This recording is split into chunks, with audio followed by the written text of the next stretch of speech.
வணக்கம். இன்னைக்கு நம்ம ஐஸ் பிரியாணி சேனல்ல மஷ்ரூம் பட்டாணி குருமா பண்ண போறோம். தேவையான பொருட்கள்: பட்டன் மஷ்ரூம் 400 கிராம் எடுத்திருக்கேன். இதை தண்ணியில நல்லா கழுவிட்டு ஒரு காட்டன் துணியில ஒரு அரை மணி நேரம் உலர்த்தி எடுத்திருக்கேன். அப்பதான் அந்த தண்ணி எல்லாம் நல்லா வடிஞ்சிரும். வடிஞ்சதுக்கு அப்புறமேட்டு இந்த மாதிரி துண்டுகளா கட் பண்ணி வச்சிருக்கேன். பச்சை பட்டாணி 1/2 கப், தேவையான அளவு உப்பு, தக்காளி, வெங்காயம் விழுது. இந்த வெங்காயம் தக்காளி பேஸ்ட் பண்றதுக்கு இந்த மிக்ஸி ஜார்ல 1 கப் தக்காளி, 1 கப் பெரிய வெங்காயம் தக்காளி பேஸ்ட் நம்ம அரைச்சாச்சு. தேங்காய் கசகசா விழுது. தேங்காய் கசகசா விழுது பண்ணுறதுக்கு இந்த மிக்ஸி ஜாரில் 1/4 கப் தேங்காய் எடுத்திருக்கேன். இது கூட 1 டீஸ்பூன் கசகசா சேர்த்துடலாம். தேங்காய் கசகசா விழுது நம்ம அரைச்சாச்சு. இதில் நான் கொஞ்சமாக தண்ணி சேர்த்து தான் அரைச்சிருக்கேன். மசாலா பொருட்கள் எல்லாத்தையும் இங்கே நல்லா பொடிச்சு வச்சுருக்கேன்.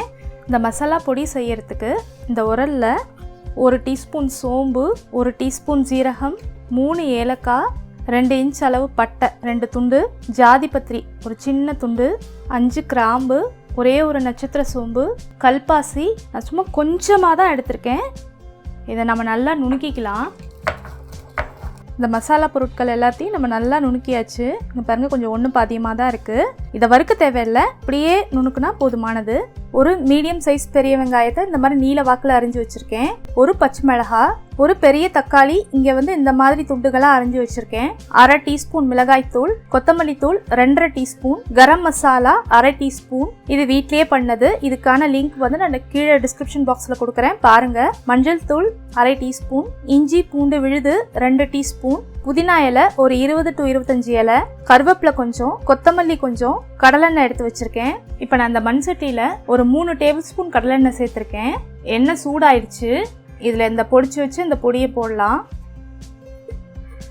இது எண்ணெயில் கொஞ்சம் பொரிஞ்சிக்கிட்டு இருக்க போதே இந்த புதினா இலையை சேர்க்கலாம்.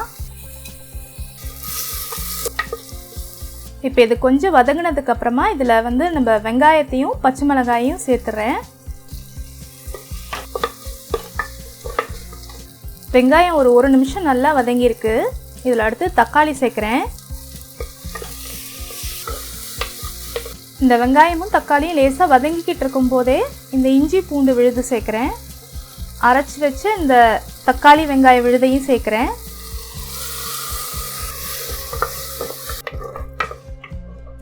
இதை நல்லா பச்சை வாசம் போகிற அளவுக்கு ஒரு 4 நிமிஷம் வதக்கியாச்சு.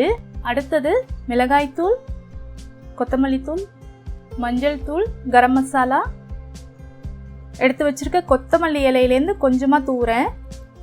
இந்த பட்டாணியையும் இப்பயே சேர்க்குறேன். இது எல்லாமே நான் கொஞ்சம் ஒரு மிதமான தீயில தான் பண்ணிகிட்டு இருக்கேன். இப்போ இதில் இந்த கருவேப்பிலையை சேர்க்குறேன். இதையும் நல்லா கலந்தாச்சு. இதுலேருந்து நல்லா எண்ணெய் பிரிஞ்சு வர அளவுக்கு நம்ம நல்லா வதக்கிக்கலாம். அதை மிதமான தீயில ஒரு 7 நிமிஷம் நல்லா வதக்கியாச்சு. கொஞ்சமாக எண்ணெய் பிரிஞ்சு வர ஆரம்பிக்குது. இதில் அடுத்தது நம்மளோட காளானை சேர்த்துடலாம். இதை நம்ம பொறுமையாக கலந்து விட்டுக்கலாம். கொஞ்சம் மிதமான அளவு தீயில பண்ணணும். இப்போ பாருங்க, இந்த காளான்லேருந்து தண்ணி வெளியே வர ஆரம்பிச்சிருக்கு. திரும்ப நம்ம ஒரு முறை நல்லா கலந்துக்கலாம். இப்போ இதில் நான் தேவையான அளவு தண்ணி சேர்க்குறேன். குருமா உங்களுக்கு எவ்வளவு திக்னஸ் வேணுமோ அதை பார்த்துட்டு நீங்கள் தேவையான அளவு தண்ணி சேர்த்துக்கோங்க. இப்போ நான் இதில் உப்பு சேர்க்குறேன். உப்பு நம்ம கொஞ்சம் மிதமாக சேர்த்துட்டு சரி பார்த்துட்டு அதுக்கப்புறம் சேர்த்துக்கலாம். ஏன்னா காளானில் டக்குன்னு உப்பு கூடி போயிடும். இது இப்போ நல்லா கொதிச்சுக்கிட்டு இருக்கு.